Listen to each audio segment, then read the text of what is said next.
Welcome back to the Kansas City Royals Dynasty Rebuild. In this episode, we're going to be covering all of the roster stuff as far as how everyone did last year, kind of what to expect next year going into next year, like how the AAA did, AA, and then kind of where I see them going in the future. And I'm going to break down kind of how everyone did this year and what we can expect. So if you'd like to watch that, stick around.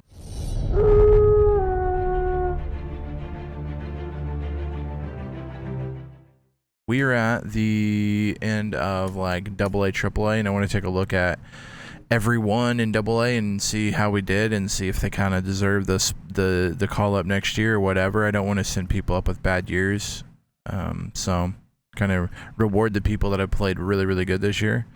So I guess we just do like AA and just look through here. Where do we go position by position? Let's just do this. I just want to take a look at everything. So Brennan Maia struggled. He played really good last year, but just kind of struggled this year, which is fine. It happens. Cade Kuehler, 310, pretty darn good as far as pitching goes. He added that cutter, I believe, in the offseason, and he's kind of really bounced back from last year. So I think he's a guy that I don't necessarily think he's going to see time in the MLB next year, but for sure AAA. Jeremy De La Rosa, 270, 19 home runs, 63 RBIs for him. So he had himself a good year in turn at the end of it all. That's not bad. Those aren't bad stats. Caden Wallace definitely deserves to go up to AAA now. Definitely earned that rank. 285 for him. He was hitting 290 when we checked earlier. Frank Mazzucato, 361. Not bad, not great. We'll have to see how the pitchers shake out. Might be a trade chip, honestly. We'll see. We'll see. That's 124 strikeouts to 38 walks is pretty darn good. So maybe we keep a hold of him and see how he kind of shakes out. The thing is, and it's a bad problem. It's a good problem to have. Is my starting pitching is young, but they're like all really, really good, and so it's like trying to bump them up to AAA. But it's like in AAA, I have guys that like could be in the majors, but like just aren't there yet. But you can't just like not. You can't send them up because they're not ready, but you also can't get rid of them because they're good. Yeah, that's what I feel like with our pitchers, our starting pitcher right now, which is again a good thing. Carson Roccaforte, 274, not bad for him. Wimmer, 235. Those couple guys we don't really care about. Freddie Dorda just smoked it this year, 13-1. It was his record, 130 innings, 79 strikeouts, 28 walks, 1.66 ERA, and a 0.97 whip. That is damn good. I'm surprised that these numbers aren't higher. I'm really surprised these numbers aren't higher. But maybe it's because he's only 18. But he was really good this year. 351 for Caderna. We'll just call him Caderna. Caderna, not bad from him. I mean, 351's a little high in AA. If you're like looking to move up, I mean, 6-14 was his record, so 135 strikeouts, 57 walks. Ramon Ramirez, 251 from the catcher. He did good. Again, depending on our catcher situation, he might see himself in AAA next year. Antonio Anderson, not bad from him. 13 home runs, 58 RBIs, 18 steals, and a 305 average. Probably, most likely, 100% going up to AAA next year. I want to see him work on more. I don't necessarily want to just see him at third base. I think he could play first as well, which would help us depth-wise. So we might work on that offseason, trying to get him acclimated to first base as well. He's 6'3", 205. I mean, the speed's awful, so he needs to be probably in the infield anyway. So we'll work on it. We'll see what we can do there with him. Tucker Bradley, 253, don't mind it. 429, but he just kind of got called up to AA because Joey Gray getting hurt. Don't really care about him. Zapata, 293, not bad for him. That's pretty good, honestly. Can't be upset with that. That's pretty good from him. Nick DaCosta, 1.6 ERA, a 1.03 whip. Is he the contact guy? Yeah, he is. Which is just wild to me. DaCosta could be a guy that we like I don't know though. You can't trade him when he goes 10-3, 100 innings, 60 strikeouts. Like that's darn good. 1.6 ERA. We'll see. I'm just trying to figure out like, okay, if we have so many good starting pitching, what can we flip the starting pitching for to help us in the long run? And so I see that he has 3 pitches. We'll try to see if we can work on him in the offseason to get that 4th pitch or something. But I don't know if I don't know what he's going to be throwing. So we'll see. Blanco 327, not great, not top tier, but not bad. Not bad. 327 in general is pretty good. Walks are a little high compared to the strikeouts, so something we kind of have to work on there with him. Alec Marsh, these guys are D's. Zippido 377, 390 from Meza, who is our #1 prospect right now. 390 from him. I think he's going to be good. He's grown up a lot this year. 266 from Fajita. So not bad. Not bad for the AA guys. So we'll keep simming till we get to the AAA part, which is next week, and then we will take a look at AAA and see how they all did, and kind of make some decisions going away from there. AAA still pulled up. It is good. Okay, so we'll take a look at here at AAA, and then we're actually gonna have to move somebody up. So taking a look at AAA and how they finish. Koji Sato 283. Not bad. 33 home runs. That's nutty. 92 RBIs. I mean, bro, he's ready for the majors. The thing is he can only hit. Cannot use him in defense. So he's a hitter. That's about it. Zach Veen, 253. He increased the average compared to where he was middle of the season, but that's still not great. Needs to be higher. But depending on, again, we're going to have another outfield, like, we're going to have position battles in the outfield next year. I can already know it. Kuehler just came up, so I'm not really looking at his stuff. Roberto Valdez had himself a year. He was so good. Weird, though. He's not much of a strikeout guy. Doesn't walk people, though. He's pretty darn good, even though he got injured twice this year. Yeah, I feel like if he didn't get injured, these would be like +5s, +6s, because he's, 2.98. That's pretty darn good. Okay, Kuehler. Okay, Klimny had a pretty good year, too. Like to see that. I believe we traded for this guy. Not sure originally where he's from, but we did trade for him. Jake Fox had a good year, actually. Not bad. Not bad. Like to see that overall going up. Good to see there.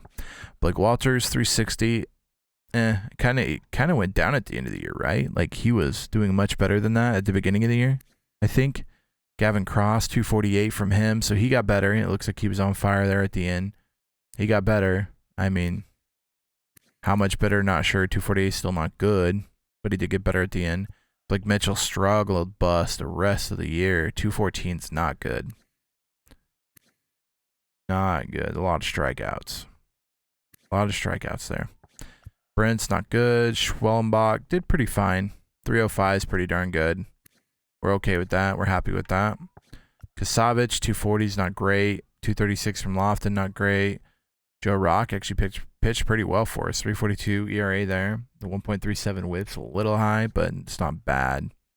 DeVries struggled. Peyton Wilson did fine. Nolan struggled. Morales struggled until the end here, apparently. 232.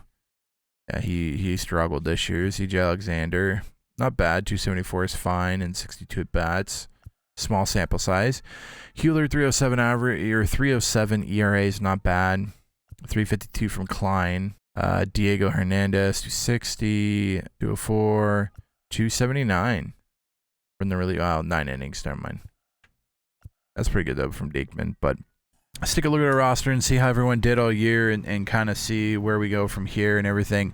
Cole Reagan's, Cy Young type of year here. He just is balled out of his mind this year. You know, this pitch was super, super well for us, and to not, I don't think he'll win the Cy Young, but this is one of the best, best seasons of his career. Look at that. Everything down, strikeouts up, ERA is great. He pitched amazing for us. Too bad we couldn't get him more wins in the Cy Young, but he pitched very, very well for us. So did Brady Singer, honestly. And we kind of talked about it that last game. You know, $6 million. I would offer him $8 million, $8.5 million next year in arbitration. See if he takes it. If not, maybe a 3-year deal for $8.5 million a year. I mean, something like that would work. I don't think he wants 10.1. And it's hard for me to, especially with arbitration still available, it's really hard for me to try to get him to a longer contract with $10 million a year, because I feel like at 83, he's 28. He could he's B potential. He's already might have hit his potential. He might just be going down now. So again, we'll have to wait and see. Lorenzen pretty much just kind of filled out the gaps for us, kind of just held his own. 4.01's not bad. It's pretty good, actually. So I feel like he's kind of lived up to what we expected of him going into the season. Daniel Lynch, 446, not great. I think wasn't some of these in the bullpen. They were not. These were starting games. So he didn't pitch great for us. 446 is not great. Asa Lacy pitched pretty good, even though he came up. He came up before September call-ups. He came up when we traded, so we came up in the All-Star break area. That's kind of when he came up, was All-Star break, and he didn't do too bad. 371's not awful. I mean, for half a season, that could have went up to balloon to 4.8, or it could have dropped to 3.2. So not a bad year for Asa Lacy, and he just, not a bad year for him. Chris Bubich, 398. Like to see that from him, especially since he did come out of the bullpen. Yeah, he came out of the bullpen almost every single game, and he killed it for us. He's basically our sixth starter. 398 for him was really good. Roberto Valdez pitched amazing. Doesn't have any of his stats, so I guess I won't be able to go over those. I already did before. But yeah, he pitched amazing for us. And he might see a call up earlier next year. 517 from Zerpa, just absolute trash. Just not good at all. Not good at all. Not good at all. So that's going to do the starting pitchers. Relief pitchers, Schreiber did pretty good. I mean, he's, 339 is good. Like, it's not great, but it's good. Especially since last year he did 297. That's really good. So yeah, he did good. I'm excited about that. Luis Yagna, just amazing for us. Definitely going to try to get, definitely. If not, we're going to try to get him back on a contract here, because he pitched amazing for us. I know I said he's dropping some, but a 1.86. Thank you. Carl Edwards got called up later, only 5 innings, so I'm not going to look at that 6.75 and get too carried away about it. Carlos Hernandez, amazing all year. We really should have been using him more in games. A 0.64 ERA with 28 innings pitched. Look at these. He really needs to be pitching 50, 60 innings. So I don't know if that's like a bad place where we have him. We did sign him to a multi-year deal. So we'll have to just play around with it and see. He could possibly be, 62 is not high enough, so he could possibly be our closer, but I just don't think he has what it takes to be a closer. Josh Taylor called up later in the season, so these kind of skewed on that one. Closing pitchers, James MacArthur, not a bad season, not an awful season, but definitely expected a little more. 45 saves is good, but 8 blown saves is a little high. You want to go like 45-5 or 45-6 max. You don't want to go 8, 9, 10. That's way too many blown saves. 3.52 is still a little high, especially for a closer. So, we're happy with what he did. But again, if we're gonna make a playoff run, then he's got to be sharper. Got to do more than that. First baseman Vinny Pasquantino had himself a year, 21 home runs, 63 RBIs, 294 average. He was above 300 most of the season. So, take that as a grain of salt or whatever. I mean, he's a 300 hitter this year. He just kind of dropped down there in the last week or so. He kind of got cold, as you can see. Nick Prado came up and did great. Nick Prado, we have to find a place for him. He's just too good of a bat to not have a place for him in the majors. And, if he struggles next year, then we can move him back down. But in AAA the last 2 years, he's just killed it. in AAA. So he deserves a spot on the roster. We just need to find a spot for him. Second base, India, we traded for mid-season. I think he was hitting 240, 244, something like that. So he's actually dropped a little bit. Honestly, I feel like he's going to be more of a trade chip than anything for us. I feel like I was excited for second base because I felt like we had some guys, but like we almost need guys now. And Massey, 254 is not awful for us, but I feel like there's not. Is there a way to see? Let me look at his defensive stats. Base putouts, fielding 97. That's not bad. 1.7. So yeah, he didn't do as bad as I thought he did. I was just thinking that like we kind of need more output from a second baseman, but he didn't do too bad defensively. I mean, he did okay hitting. That's what I would expect from a second baseman who's not a hitter, like not a Robinson Cano or something. So he's at best season yet. So, okay, Massey will probably stay for next year at least. What is that, arbitration? Yeah, so he'll probably stay around. India, we'll definitely get him back in arbitration and then possibly trade him next season if he doesn't turn it around because he's too good to be hitting 237. Third base, Maikel Garcia really was pretty good for us all year. He was more around the 250 mark, but again, dropped off there at the end. Definitely a guy that we want to see continue to take strides forward and not kind of just stay where he's at. Hit more home runs this year, which I don't really care about. He struck out a lot more. That's not good. Still less stolen bases. Caught stealing was a lot higher. So definitely something we need to kind of watch out for. Make sure he's not getting stagnant on the growth. Sato, I think next year is going to be pushing for some spots, and you know he's look at plus 13, dude. He's good. He killed it. He killed it all year in AAA. Davison de Los Santos, probably going to be a guy that starts the year with us, and just depending on how he plays, depends on if he stays on the club or not. I think he's a guy that you can't really take down the AAA anymore. I think he's kind of past that. I could be wrong. He could see some time at AAA and kind of correct some stuff, but he's still growing, so I don't want to get rid of him yet because he could really be really, really good in the future. And then Nate Eaton, a guy, he was just kind of a guy who played everything, kind of just used him around whenever we needed to, but not really anything great from him. And probably not a guy we bring back next year. I have to look and see what renewal. We'll see. If we can sign him for under $1 million, we can do that, but might be someone that's on the chopping block. Bobby Witt, not a great year. He was actually getting a little bit better there at the end. He started bringing that average up a little bit, and then he kind of dipped right there before he got injured. Right now, broken leg out for 1 to 2 months, but it doesn't matter because it is the off season. But, still improving for the most part. I mean, even with the 241. And, 28 home runs, 75 RBIs, 48 steals. Like, he had a great year except for the average. If you look at everything there, you see 85 runs, 28 home runs, 75 RBIs, 48 steals.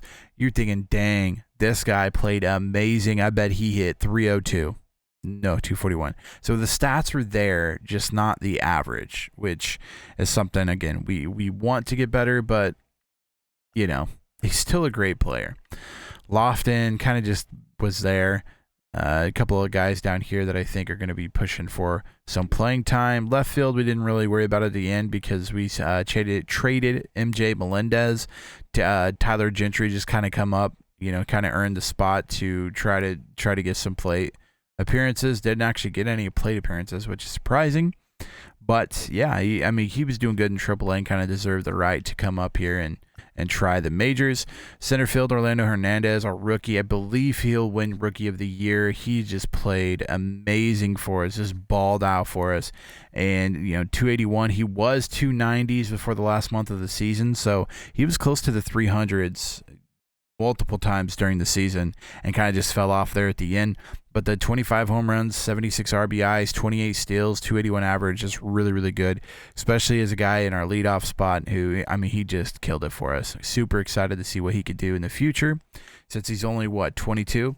Then Kyle Isbell, 224, not great, but kind of just what we expected out of him in center field. And then right field, Kerry Carpenter kind of started the year out well. I think he was over 300, and then he really dropped down to the 220s, 230s, and then he popped back up here at the end at 65, and he was really our player of the year. 73 runs, 34 home runs, 96 RBIs, 265 average. I mean, I would say as far as like the RBIs, I mean, he's well above everybody else on the team in that category, and he just played really good all year, and I'm actually really happy with how it turned out with the trade and everything. I feel like we got what we wanted out of the trade, and I think he's going to be very good for us moving forward.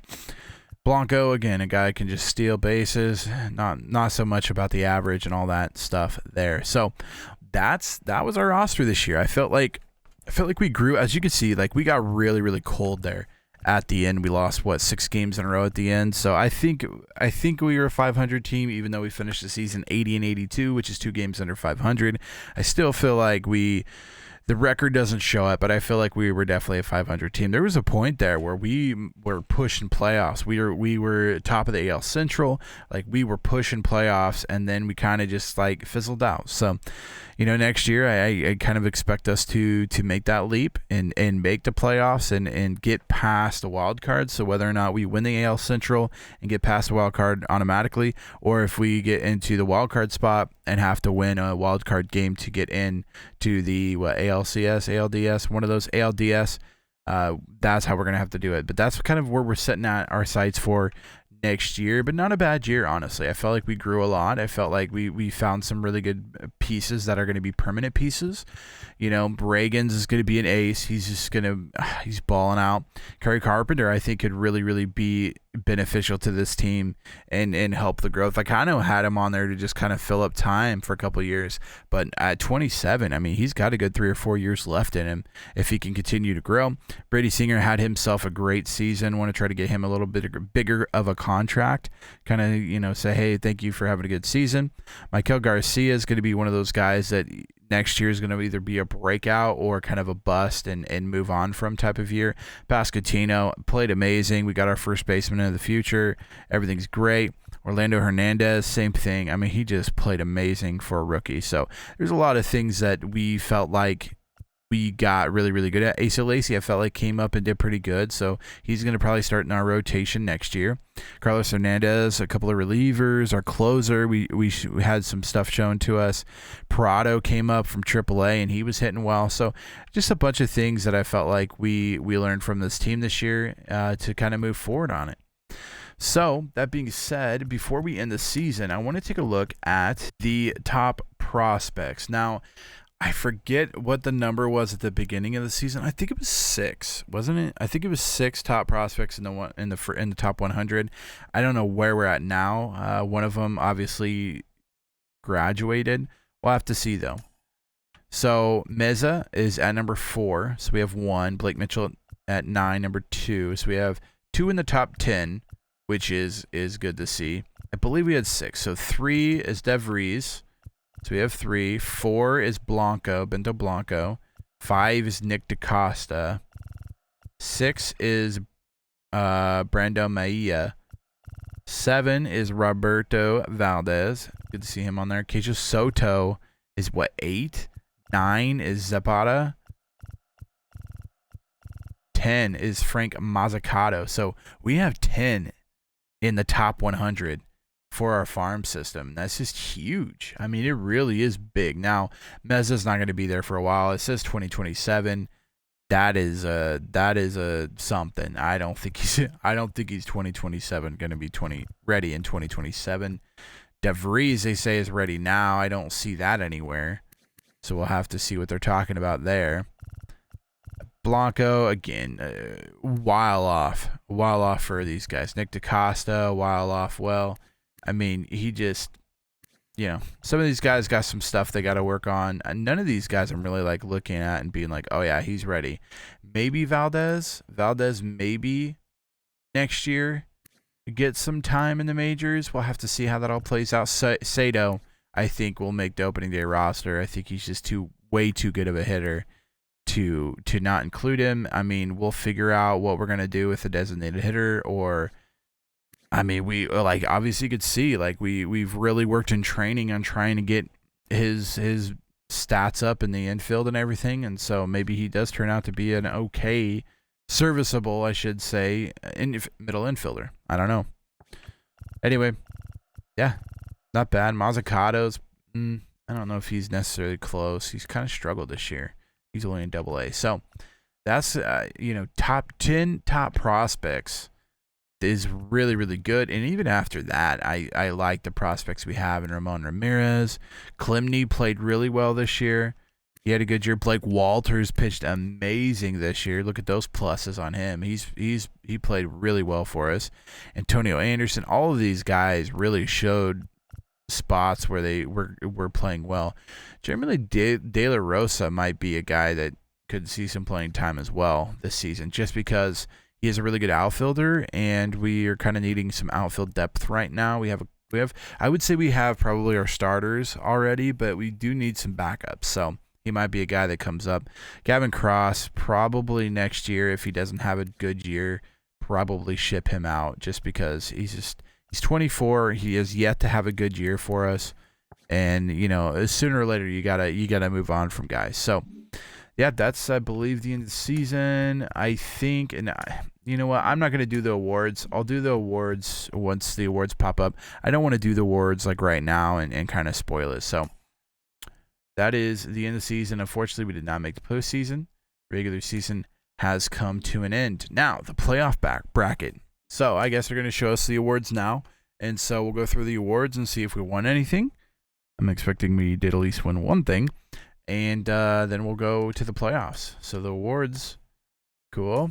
All right, we won what I thought we had won. So MVP goes to Jordan, obviously. Cunha wins it on the NL side. So the NL is just Braves, basically. I mean, they should be basically undefeated at this point. Cy Young, we weren't even in the running for Cy Young there at the end. And honestly, I understand why. 208 from Barrios. McClanahan, those are some pretty darn good numbers. I know that we had higher strikeouts, but our ERA was also like a 2.9 at the end or something like that. So I understand it. I'm not butthurt about it. 3s over there for the National League. Batting title goes to Jordan Alvarez, 337. Wow, what a goat. 53 home runs. This guy, he is just balling out. Last year, 341. This year, 337. Home runs galore. I mean, this dude is this. He is he. That is who he is. 337, 53, and 131. I mean, Cunha is pretty close to that. How does Acuna not win this? Oh, batting title. Yeah. He lost out by 1 average point. Oof, hate to see that. Reliever of the year. Didn't have anybody in the running there. Not bad. Rookie of the year. Glad we won that. I figured we would. I mean, he just balled out as a rookie, which is amazing because that gives us that extra pick. And so, yeah, no, I'm excited about that. I'm glad he won it. It's kind of our thing setting off at the beginning of the season was, hey, we got to try to win this guy, rookie of the year, because we want that extra pick, and because he was MLB ready, obviously. 281, 25 home runs, 76 RBIs, and that could have been a lot higher. RBI total wise could have been a lot higher, because he was leadoff, so he wasn't hitting deep into the game. So yeah, what a great season for him. Sorry, I didn't look on the NL side. Drew Gilbert wins it over there. Not bad. 19 and 55. Nick Aaron Award. Okay, goes to them. Gold Glover. I'm just going to do the AL for the gold. Well, I'll do everything. Just to kind of show you guys who won what. I'm not sure we won anything here. Don't expect to. Just some guy. Oh, Michael Garcia won a gold glove again. Good for him. That's the second year in a row. He really does deserve it. I mean, he's a really, really good third baseman. So, I mean, he 100% deserves it. Bobby Witt came in second. It's wild. And, yeah, they go off a fielding percentage, which I think is just silly because at 289, he had 250. He had 50 more putouts and 40 more assists. And 1 less fielding percentage, and he didn't win it. That's a tough one to lose. That's a tough one to lose. Left fielder, center fielder, Byron Buxton wins again. Tucker. Not bad. DH. Wow, really lacking in the Silver Slugger for the DH. Gee, man, Shohei Ohtani, 304, 37, 96. Good year for him. Silver Slugger Award for the catchers. The Silver Slugger Award, best offensive based on the combination of offensive stats. So, I don't think we'll have anybody in this one.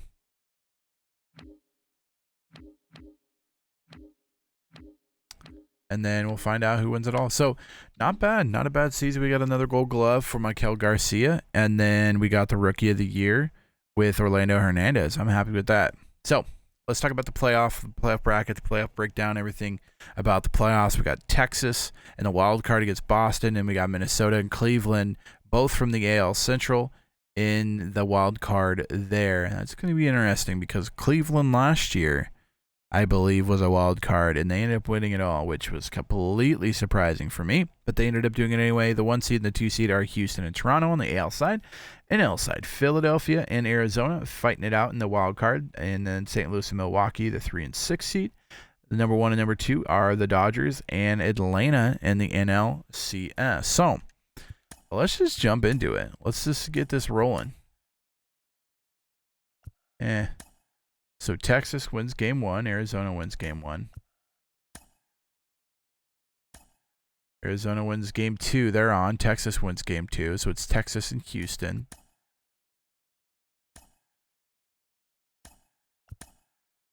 And Minnesota beats Cleveland. So Cleveland, the reigning World Series winners, are out of it. Texas takes a 2-0 lead. Toronto takes a 2-0 lead. St. Louis up 2-0. Oh. So both top seeds lose on the NL side. We'll have to see what they do on the AL side. 2-2s on both sides. Deciding game, Houston and Toronto. So on the right side, on the NL side, the smaller seed, the wildcard teams, both advance. Whereas on the left side, the AL side, both of the teams that got first seed and second seed keep going. St. Louis made a run last year too. If you remember, I think it was St. Louis and in Cleveland in the World Series. St. Louis is back in the World Series again. Who are they going to play? My bet is on Houston. My bet is on Houston to win it all because they are stacked. Okay. St. Louis takes game 1. Houston game 2. Houston game 3. Houston game 4. And let's take a look at Houston, St. Louis, just so you guys kind of know how good they are. So Houston has Yordan Alvarez, obviously. This dude's a friggin' monster. 337, 53 home runs this year. I mean, the dude is just a monster. Hader, I mean, you can't get a better closer for him. Kyle Tucker is playing amazing. Hunter Brown, don't even know who this guy is, but he's killing it. 399 for him this year. 55. Altuve, Pena. I mean, he's good. Like they're good all around. I mean, they got a really, really good squad. So it's not hard to see why they're winning so much. Javier, Valdez, all of these guys. Bregman's still good. What's he hitting? He hit this year 286 still. I mean, yeah, they're good. They are good. And then if we go to St. Louis, who I think is a little less good, but they're still pretty good. And I think if I remember right, they made some big offseason changes. So they got Arenado, they got Walker, and they got Gorman. Those are kind of their main 3. Halsey is their closer. He's kind of another main guy. Tommy Edmonds been there forever, I feel like. Yeah, Tommy Edmonds been there forever. So he's kind of their top 5 guys are kind of their core group. They got Wilson Contreras, Goldschmidt still. Matt Libator is pitching 385. That's pretty good throughout the season. Like I don't know how they got here, honestly. Some of the times I'm just like, I don't understand. 283 from Dylan Carlson, so he's kind of coming along as a prospect. Mason Wynn, I believe he had a good year. I remember seeing him somewhere. Where did I see him? Maybe one work of the year or something. I don't remember. But yeah, I mean, they're definitely not as good as Houston. but they weren't as good as all the other teams on the NL side, and they still made it through. So mad props to them. If they lose, they win game 2, or they win that game, and Houston has defeated the Cardinals in the 2025 World Series, and Houston is your World Series champion. Don't need to really look at stats. Let's just go ahead and skip to the offseason. Offseason's about to begin. We'll have 5 days to negotiate contracts and do all this good stuff, qualifying offers. Let's take a look at the retired players. Will Canning is the only retired player we had, which, is it bad that I don't even know who that is? Okay, well, ability, yes. I understand why you retired. Go ahead and that. Max Scherzer making it in. Obviously, I mean, he's one of the GOATs when you think of pitching. And that's going to bring us to the offseason. So that's going to do it for this episode. If you guys enjoyed it, make sure you give it a big thumbs up. Also, feel free to hit that red subscribe button so you don't miss out on next year's team in the Royals Dynasty rebuild. In the next episode, we're going to basically be doing all of the offseason. And then probably the episode after that will be the spring training and kind of going on from there. So yeah, make sure you guys hit the red subscribe button, because I think next year we're really going to push for that playoff spot, and I think there's going to be a lot of changes this offseason that are going to help us get there and get us in a good position to make a playoff run. Till next time, Slacker out.